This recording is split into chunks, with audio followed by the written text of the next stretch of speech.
Sve što vidiš živi zajedno u osjetljivoj ravnoteži. Kao kralj, moraš da razumeš tu ravnotežu i poštuješ sva bića, od malog mrava do hitre antilope. Ali tata, mi jedemo antilope. Da, Simba, evo objasnit ću ti. Kada umremo, naša tela postanu trava i antilope jedu tu travu.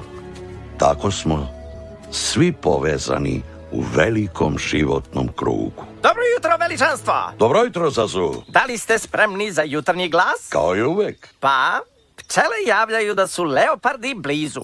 Stvarno? Šimpanze se majmunišu. Šta radiš, sine? Lovim.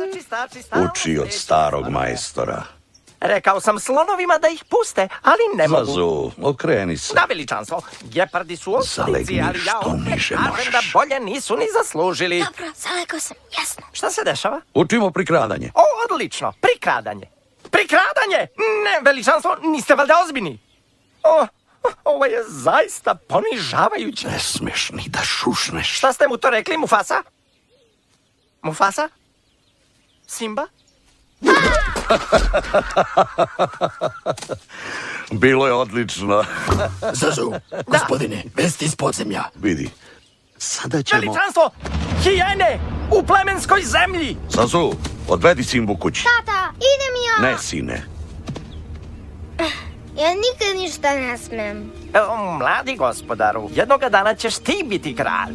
Onda ćeš progoniti te balave, šugave, glupe lopuže od jutra do mraka.